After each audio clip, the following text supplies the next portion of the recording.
Welcome, everyone. We've got an exciting program for you today, our July Grand Rounds. I want to thank you for all you do for the safety of the national airspace and being our people on the front line as you deal with pilots. So I'm not going to take any more of the time. I'm going to pass it back to Christy, and we'll look forward to hearing your views on what we talk about tonight. So, what are we here for? This is what you've been waiting for. These are our objectives for the evening. We have several AME Guide updates that were released today. We're going to discuss the AME Guide updates to psychiatry. And then we have quite a few disposition tables updates for endocrinology. Following that, we also have a small update to the hypertrophic cardiomyopathy. So, without further ado, next slide. I'm going to turn this over to our chief psychiatrist, Dr. Chad Bergdorf. Dr. Bergdorf. Thank you so much, Ms. Risley. I appreciate being here tonight. My name is Chad Bergdorf, Chief Psychiatrist here at the FAA, and I appreciate that you have invested your time this evening to join us and hope to give you some new tools and some things that will make life easier for you and make it easier to get to yes, wherever appropriate, with issuance for our aviators. Next slide, please. A brief preview. We're actively working a program to review and update all elements of Section 47, the psychiatric conditions section in the AME Guide. Some of the key changes that we're looking to make, I'll discuss right now, and we're just over a year into active drafting, review, and updates for these, and we're getting close to release. However, we're excited tonight to have several items for immediate release that we think are ready to release right now and that you'll be able to use today. We'll get to those second. But first, let's talk about big picture, where we're going and what we've heard you say we need to do. First thing we're doing here is moving away from the word HIMSS for mental health at large. We're trying to use the word HIMSS only for substance dependence cases that require monitoring. So again, the word HIMSS, we're wanting to destigmatize mental health at large. We don't want to have it conflated by the aviators with individuals who are in a substance dependence monitoring program. So we're moving away from the word HIMSS use for any mental health case and using it exclusively to denote substance dependence monitoring. Secondly, we've heard you and we understand and are working to clarify how do we change doses for aviators that are on special issuance for mental health medications? How do we change medications and how do we get off medications? What's a clear pathway for each aviator that can be implemented? And we're getting close to release on these items, and we'll look forward to explaining those more in the future. Next slide, please.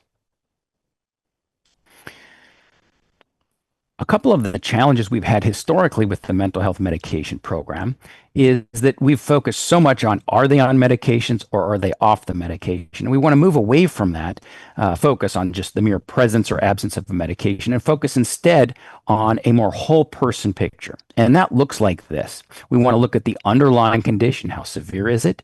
And what level of insight is there? What level of transparency is there? And where are we at with remission and what level of resilience has been demonstrated? If you think of the famous sculpture of Lady Justice holding those scales, I disregard the reference to the justice system. This is not the justice system. This is looking for good evidence for safe and appropriate aeromedical functioning. But we are using that same scale. On one side, we say, well, there is an underlying mental health condition of X. And on the other side, we say, although in some cases, that mental health condition may be aeromedically or significantly aeromedically concerning, we on the other side of the scale now realize there is insight, there is transparency, and we look for that remission status and the resilience associated with it. And we can easily use these to overcome the underlying mental health condition and to significantly reduce or eliminate the need for any special issuance monitoring. So this is the framework we're moving towards, and this is the reboot that we're looking at for our mental health section, and I'm very excited about it. What we ultimately wish to do is reduce barriers and improve access to mental health care for our aviators and to appropriately risk stratify those cases. Next slide, please. So let's focus instead now on what we're doing today and what we're releasing today. There's two items that I'm excited to tell you about. The first one is the removal of the requirement for chief pilot reports.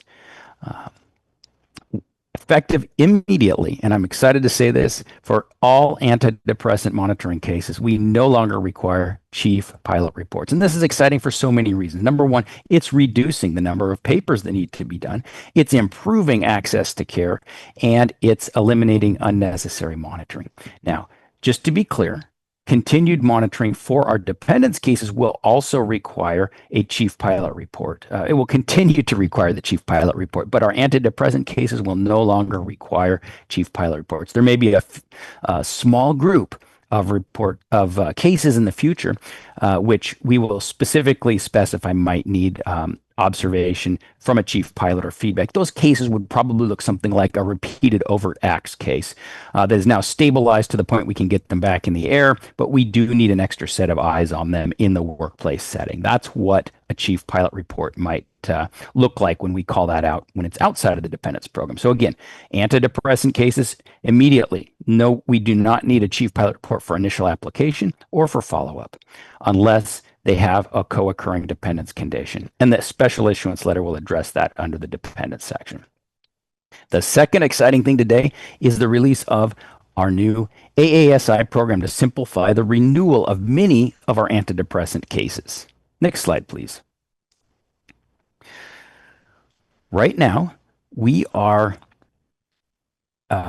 let's say today you have an aviator that walks into your office and says, you know what, I'm a new applicant, I am on an antidepressant. You will still refer them to a HIMSS AME and have them work through the initial SSRI program. We're going to be updating these documents and streamlining the process with our complete reboot of the system and our upgrades to Section 47 Psychiatry. However, for right now, go ahead and refer to HIMSS Psychiatry, HIMSS AME, and they'll initiate the process and they'll do everything on the checklist, but a messaging to our HIMSS AMEs tonight, you do not need to submit an initial chief pilot report, and you won't need follow-up chief pilot reports either.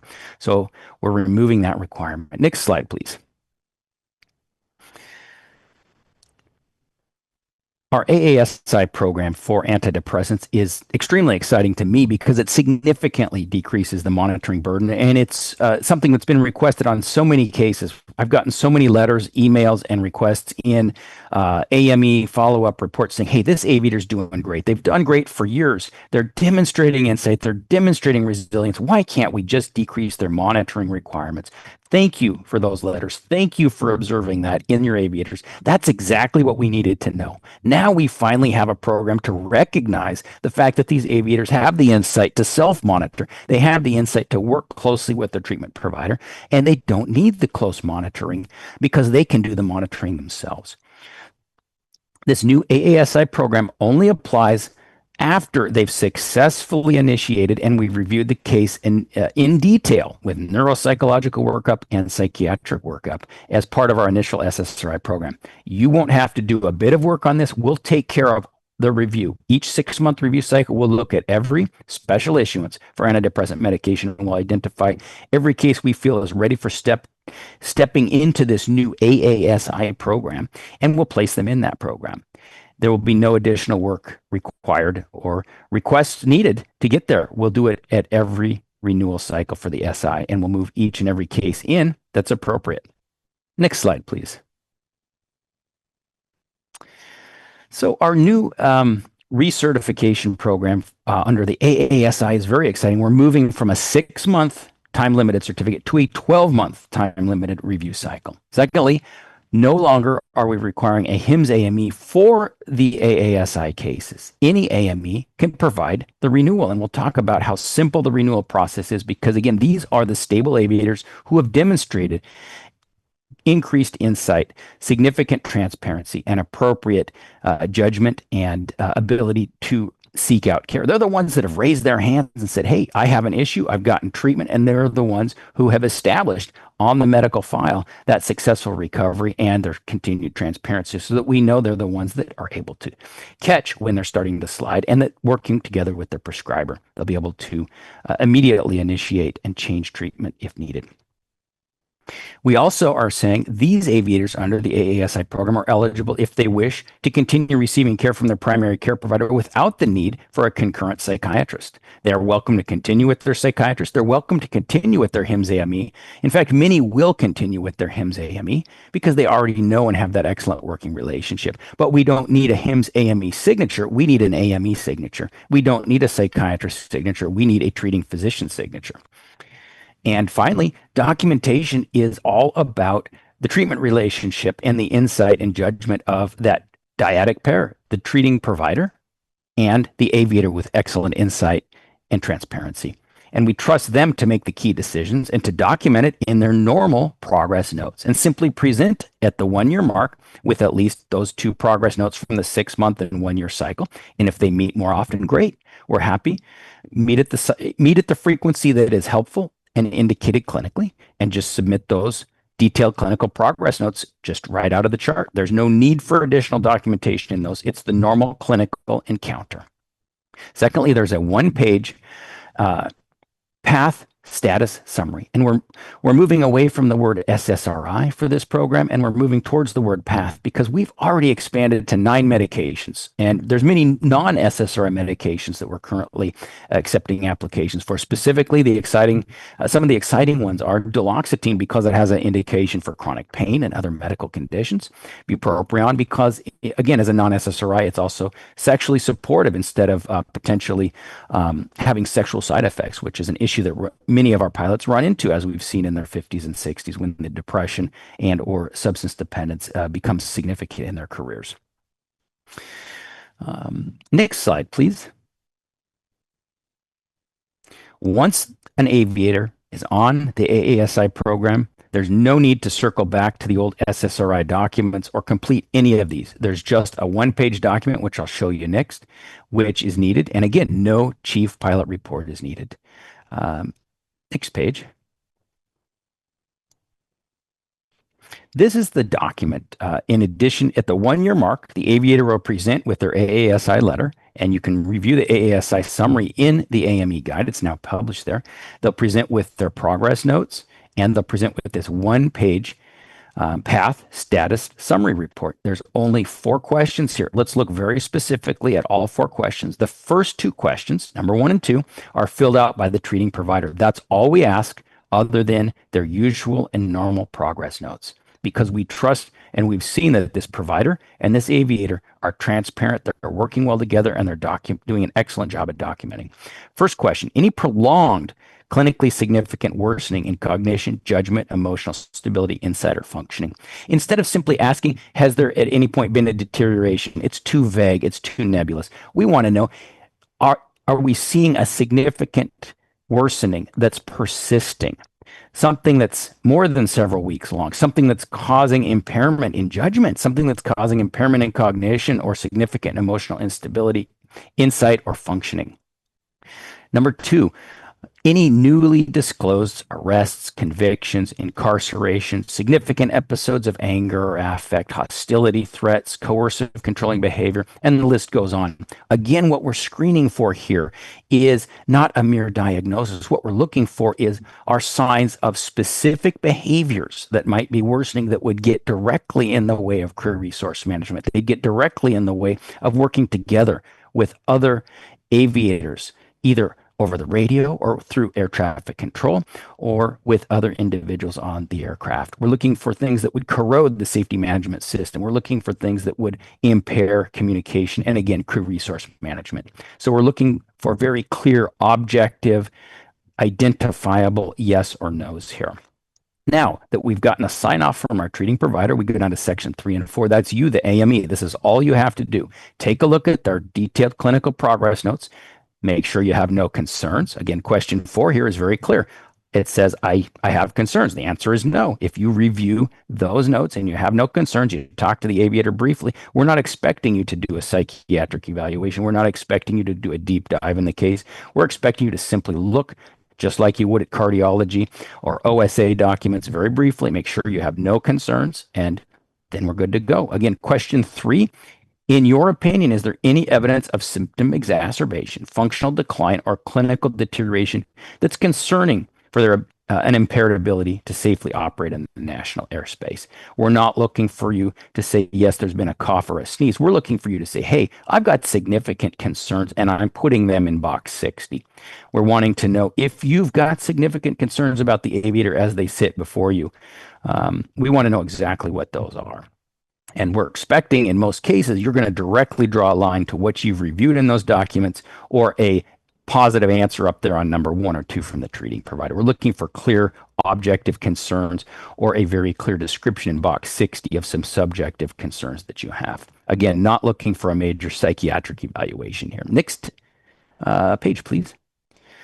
Now, with recertification, you'll notice that the new AASI does not take, you don't need to request it. It will automatically be screened for. We'll look for it at every renewal of special issuance. Every aviator will enter the program through the standard current SSRI pathway. We're working to update those documents and update that program and hope to have those releases potentially as soon as September, if not Q4 this year. And they're almost ready. Having that been said, everybody still enters through the standard SSRI pathway and gets that very detailed screening. We will step them into this AASI path program whenever and wherever able. And if the aviator presents with that letter, then you as a regular AME, don't need the HIMSS training, can go ahead and provide assessment. So let's switch to some, next slide, please. Let's take a look at some very specific actions. There's 3 actions for you to do today. I know we've talked about a lot. We've talked about where we're going. We've talked about what's in the future, but let's talk about 3 bullet points for today, and that's all you need to take with you. Number 1, go ahead and next slide. If a new or initial pilot presents as an antidepressant case to your office and you're not a HIMSS AME, you're going to refer them to a HIMSS AME, standard, the way it's always been, and they'll initiate an SSRI initial protocol, just as they always have.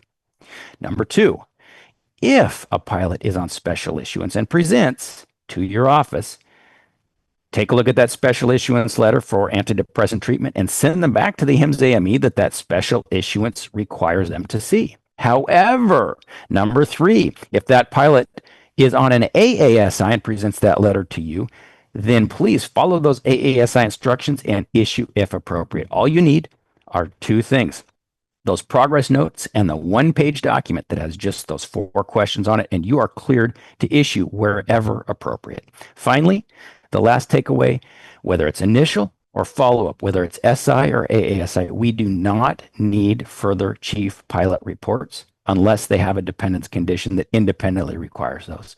Thank you this evening for your time, and I'm excited about these changes. Look forward to discussing them with you in the Q&A, and let me hand it back to you, Ms. Risley. Thank you, Dr. Bergdorf. I'm now going to turn this over to Dr. Samantha King. She is one of our FAA medical officers in Washington, D.C. Dr. King. Thank you. And thank you, Dr. Bergdorf, for those exciting updates. Switching gears a bit, as was mentioned earlier, we do have quite a few endocrinology updates to get through today.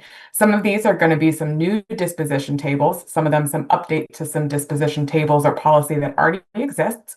And you'll see a fair number of these revolve around the condition of pituitary adenoma and some of the hormonal effects that these adenomas can have. And so that's a bit of the focus. And then once we get through the endocrinology, as mentioned before, there's a brief update on hypertrophic cardiomyopathy. But to start, we're not going to start with pituitary adenoma. We're going to start with hypoglycemia. And so this is a new disposition table, and there'll be 3 different rows here. First and foremost, the goal of looking at someone who's had a hypoglycemia is to figure out whether or not they're likely going to have another episode, or if there's a reason we'd be concerned that it could happen again. Hypoglycemia is a risk for both sudden and subtle incapacitation and is not something we want happening in the aeromedical environment. And so really determining whether or not it's likely to occur again is the important part. But first, if an individual has a hypoglycemic episode and they are on have diabetes or on a diabetic medication, please refer to those pages. There are instructions on those pages for individuals with diabetes. But for an individual who does not have diabetes, there are going to be a subset of individuals that you're going to be able to issue in your office, and a subset that we're going to ask you to defer to the FAA for us to review the case. For individuals who have hypoglycemia that's an incidental or spurious finding on a lab, we most often see this with fasting labs, and you're able to determine that it was asymptomatic and just an incidental finding on labs.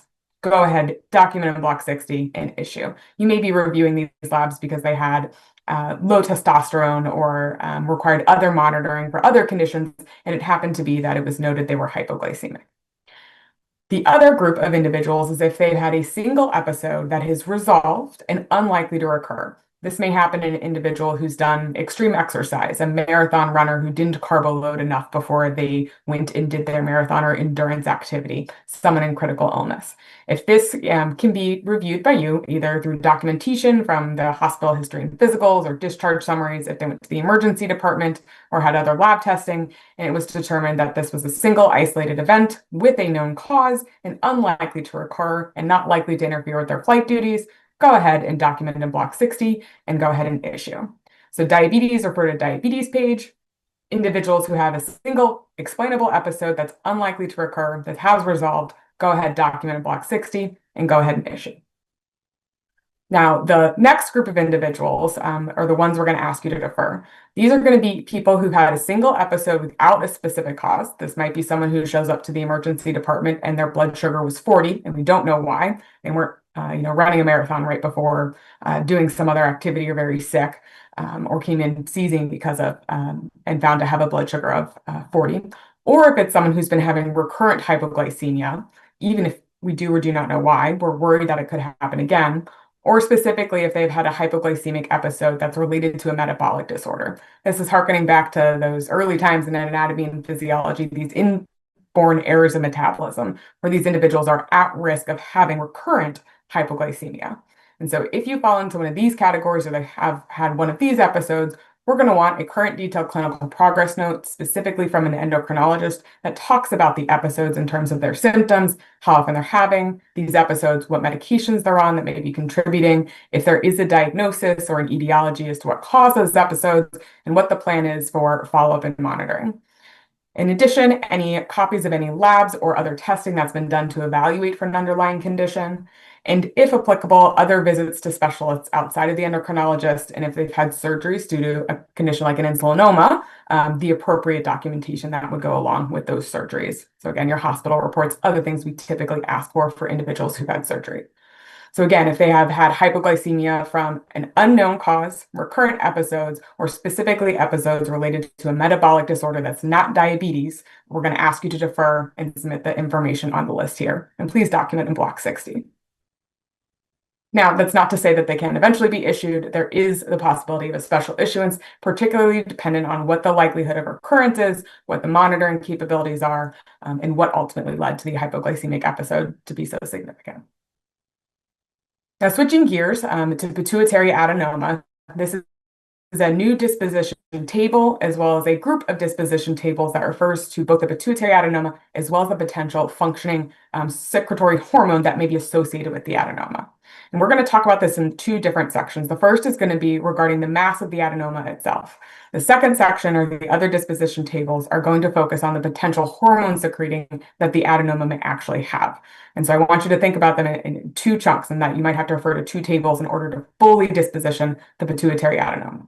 But for the pituitary adenoma itself, we're going to divide it into classes based on size and treatment.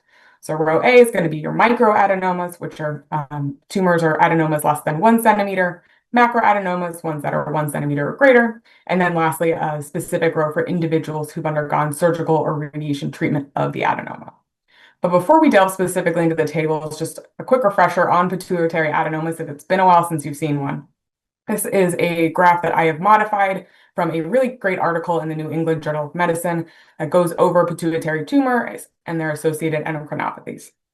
What you'll see here at the top is the growth of that pituitary tumor. When it's small, you can see it encompasses the pituitary, but that's about all it impacts. But as it gets larger, it starts to encroach upon really important structures elsewhere in that small little space, particularly the optic nerve and some of the blood vessels or other nerves in that area. And so that's the biggest concern from the mass perspective.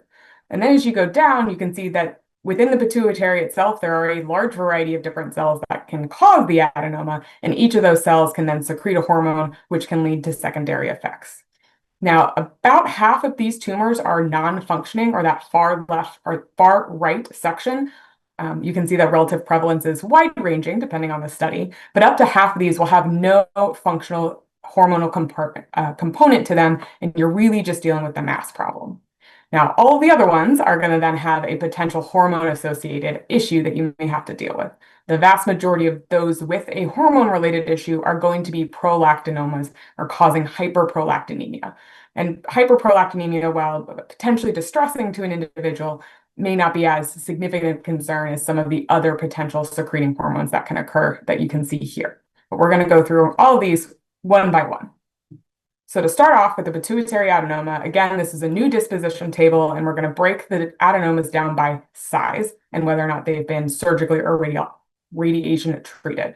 So for tumors that have always been a macroadenoma, for some of these tumors can change in size as they get treated, we're going to follow row A. And so for microadenomas, what we're going to ask for is a detailed clinical progress note from an endocrinologist who should go through the usual things we ask for, including diagnosis, medications, exam findings, and any relevant testing. And for most individuals with pituitary adenomas, the endocrinologist is going to have done testing to look for evidence of a functional tumor in order to try and determine whether or not it needs that type of treatment. And so in addition to that detailed clinical progress note, we also want an MRI of the pituitary, which is different than an MRI brain, but an MRI of the pituitary within the last year. It does not have to be within the last 90 days of exam, because these are typically followed on an annual or so basis with imaging. And then we'd like copies of any of the other clinical records or laboratory testing that was done in the workup of the pituitary adenoma. And you'll see down here at the bottom of this row, and will be at the bottom of all the rows, is a reminder that if they have a functional tumor, that is, that it is secreting hormone, to please refer to that appropriate page as well, whether that's acromegaly, Cushing's, thyroid prolactinomas, that there are going to be potentially additional requirements based on the problems the hormone can cause in addition to the problems the actual adenoma can cause. So for microadenomas, detailed clinical progress note, MRI pituitary, and copies of any other testing. Defer and for consideration for special issuance. Now for tumors that are larger, adenomas that are larger, so those that are 1 centimeter or greater or have ever been 1 centimeter or greater, and again, that is because some of these can be larger and get smaller with treatment, but that doesn't mean they didn't potentially get large enough to impact those structures. We do have a few additional requirements. Same thing, you're still going to need the detailed clinical progress note from the endocrinologist, who will go through all the potential functional testing for a functional tumor, an MRI of the pituitary. But then additionally, because of the location of the adenoma at proximity to the optic chiasm, we get concerned particularly about vision symptoms. And so we are also additionally asking for an eye evaluation and visual field graphs. That eye evaluation is specifically looking for evidence of visual field loss, ocular dysmotility, or nerve palsies, and then evidence on a posterior exam of optic nerve atrophy, evidence that that optic nerve or that optic chiasm has been impacted by the adenoma. Now, these eye evaluations are going to be essentially a consultant feature that will help determine whether or not this individual may need to be monitored more closely or potentially be recommended for surgery. And along with that, if the individual has been referred to a surgeon, typically this is going to be a neurosurgeon or an otolaryngologist. We would like a copy of the note specifically commenting on whether or not surgery is recommended and what monitoring may be recommended in order to determine surgery potentially in the future. And then again, at the bottom, you'll see a reminder that if it is a functional tumor, please refer to the functional tumor aspect associated page. So detailed clinical progress note from the endocrinologist, MRI pituitary in the last 12 months, eye eval, visual field graphs, surgery note if it's applicable, and then copies of any other testing that's been done. And then refer to the functional tumor page, or refer to the functional hormone secreting page. Now, lastly, some of these individuals, depending on the size of the adenoma or the potential functional secreting nature of it, may undergo surgical excision or radiation therapy. Still able to get to potential special issuance, but for these, we're going to ask for a 6-month recovery period and for them to have been released by their surgeon. All the requirements of row B, so that endocrinology note, the MRI, which is typically done sometimes immediately after surgery or within 3 to 6 months after, an eye evaluation with visual field graphs, and then everything relevant to the surgical resection. So the history and physical, discharge summary, operative and pathology reports. And then lastly, again, if it's a functional tumor or secreting tumor, please refer to the appropriate section as well. So after 6 months, same items as row B, plus the relevant surgical resection documents. Defer to the FAA for consideration for special issuance. All right, now getting to the first of the potential functional or secretory issues that may be associated with pituitary adenomas is going to be hyperprolactinemia. Now, for each of these, pituitary adenomas may be the most likely reason for them, for these various functional components, but they can often have other causes of them. So you'll see that the disposition tables for these secondary or functional hormone conditions are going to have a row that deals with if it's due to a pituitary adenoma, and then if it's due to anything else. So for hyperprolactinemia, if it is due to a pituitary tumor, also called a prolactinoma, the only things we're asking for are the same things from the pituitary adenoma page, nothing additional. The detailed clinical progress note, MRI, and then depending on the size of the adenoma, the eye evaluation, visual field graphs, and surgical reports as applicable. Now, if they have hyperprolactinemia due to any other cause besides the pituitary adenoma, it doesn't make sense to necessarily get the same imaging, for example, requirements or eye evaluation. So what we're asking for those individuals would be a detailed clinical progress note from the endocrinologist, going through the same things, but also discussing what is the underlying cause of the hyperprolactinemia, if it's not a pituitary adenoma, and then any other testing that has been done to help figure that out. And if there was a concern or is still a concern for it being a pituitary adenoma, we will still want the MRI pituitary. And then again, pituitary tumor related, all the same requirements as the pituitary adenoma page, any other cause, detailed clinical progress note, and copies of relevant testing. Now, the next condition, which is one of the next most common, would be acromegaly. For those of you who are trying to picture or remember what acromegaly is, one of the most famous examples of an individual with it is probably Andre the Giant, or think Princess Bride or World Wrestling Foundation. But what acromegaly is associated with is excess growth hormone. And that excess growth hormone, unfortunately, isn't always detected until later into the disease course when individuals have been exposed to that excessive growth hormone for a long period of time, which can have a large number of side effects. And so the majority of these individuals who have acromegaly will have it because of a pituitary tumor. And so you're going to follow row A. And then there'll be a row B similarly for anything that is not due to a pituitary adenoma. But for individuals with acromegaly related to a pituitary adenoma, we're going to additionally ask for a sleep study because of their high association with sleep apnea, a current detailed clinical progress note from a cardiologist, as well as the associated cardiovascular risk testing of lipids and A1C, an echo, and a 24-hour Holter monitor. And this is because of the risk of excessive growth hormone causing cardiomyopathies or other structural changes to the heart, as well as the risk for dysrhythmia. And then lastly, a neuropsychological evaluation to FAA specification, because that excessive growth hormone for prolonged periods of time can also cause cognitive issues as well. And then lastly, you'll see number 8 here, all of the things associated with whatever size pituitary adenoma it is. So micro, macro, or if it's been surgically resected, which for most individuals with acromegaly, that is the treatment. So it'll likely be row C, but depending upon what the findings are on the MRI or what the treatment plan is, it will be related to which size it is. Now, again, everything for pituitary adenoma, plus the sleep study, cardiovascular evaluation, including lab work, echo, and Holter for acromegaly due to a pituitary tumor. For acromegaly caused by typically a tumor in any other location or any other cause, it's going to be everything in row A. So that's sleep study, cardiovascular evaluation, neuropsychological evaluation, and then a detailed clinical progress note from the endocrinologist describing what the cause of the acromegaly is, and then any relevant imaging or lab testing. And this is often the associated imaging with wherever the secretory function is from. So whether it's a pancreatic tumor, hypothalamic tumor, etc. So everything from row A, plus more focused on the actual location of the hormone secreting area. So if it's the adenoma, the pituitary adenoma page, and then otherwise imaging relevant to wherever the hormone is coming from. Switching gears, this is an updated disposition table as opposed to a new disposition table, and this is the disposition table for Cushing syndrome or Cushing's disease. And so previously we called out only iatrogenic excessive steroid hormone as kind of one category, and then had referred to other pages. And instead, we're going to ask for the same things regardless of the cause. So we wanted to kind of focus this table and make it a little bit easier to follow, which is that anyone who has any history of Cushing syndromes or Cushing's disease is going to need to submit everything from this table. And so whether that's due to a pituitary adenoma causing excessive steroid, or whether it's due to iatrogenic or to an ACTH tumor in another location, we're going to ask for the same things.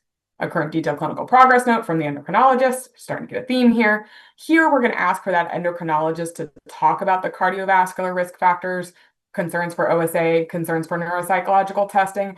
And that's because individuals with Cushing syndrome or Cushing disease are going to present in a much wider range, depending on the underlying cause of the actual syndrome or disease. And then we're going to ask specifically for an A1C here, and that's because of the co-association with diabetes, any operative or pathology reports as applicable, and then if there's any imaging studies to try and determine what the underlying cause of this was, if it's not known to be iatrogenic, to help us figure out what further monitoring may be needed. And then in some cases, if it's been a prolonged or excessive exposure to steroid, you're going to have to potentially get neuropsychological testing, but that's going to be done on a case-by-case basis. And so here, pituitary adenoma, some of the pituitary adenoma stuff, and then additionally, that endocrinology report focusing specifically on these risks, an A1C, and then relevant operative or imaging reports is depending upon what the underlying etiology of the Cushing's is. And then defer. Now, switching gears from excessive steroid hormone, we're going to go to the opposite. So this is going to be adrenal insufficiency, also known as Addison's disease. This is a new disposition table, and it's luckily a little bit shorter. Now, this is not necessarily due to pituitary adenoma, but related to the prior condition, so we're including it here.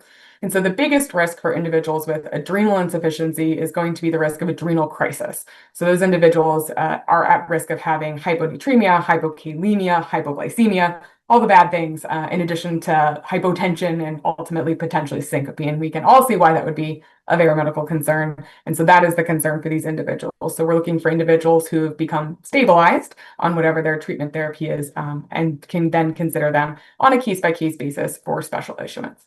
Here, what we're asking for is just a detailed clinical progress note from an endocrinologist, seeing the theme here in endocrinology, any relevant testing that's been done and associated with the diagnosis of adrenal insufficiency in Addison's, and then consideration for a special issuance.